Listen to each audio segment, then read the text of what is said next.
So probably the best way to share an actual hyperdoc, which remember is something that's designed to be interactive with your students, is to do what we call a forced copy. So there are two ways that you can do that easily using Chrome or one of the Chrome programs. The easiest way is to do it by putting it in Google Classroom. So I'm going to click Create, and I'm creating an assignment. I'm going to give it a title. All right. Then I'm going to either go from my Google Drive where I can upload a file. So this one in particular is in my Google Drive. So once this opens, I'm going to double click it. Okay. So right down here is where I'm going to change it to force a copy. So I'm going to click this drop down arrow and I'm going to choose make a copy for each student. Okay. So then once I assign this, when your student opens it, literally every single student will get their own copy. So whatever changes they make on their copy of it will only appear on their copy. It doesn't affect your original. It doesn't affect any other student's copy of this document. So if you have used a Google Doc in an edit mode, as soon as anybody who's got access to that does anything on it, everybody sees it.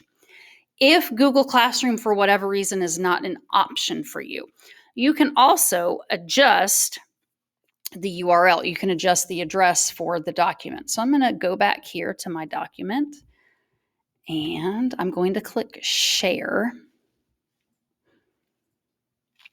And I'm going to copy the link. Okay, so if I needed to get the link, I would come down here, get the link. I can adjust some of the permissions down here, but not quite all of them. So for this, because I'm going to attach this in a presentation that I'm going to share with lots of people, I'm going to just say anyone with the link can use this. So I'm going to click copy the link and click done. Now what I'm going to do is I'm going to open a new tab.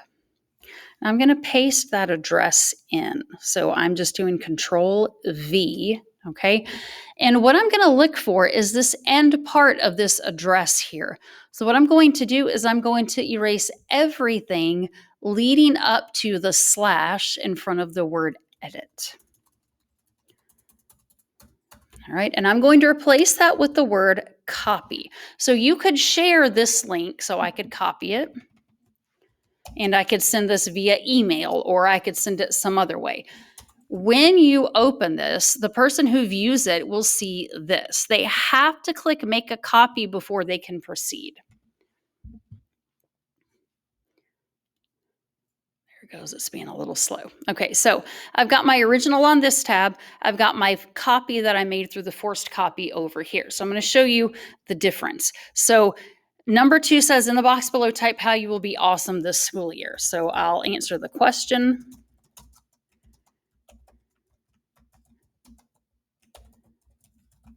All right, so then this is on my copy.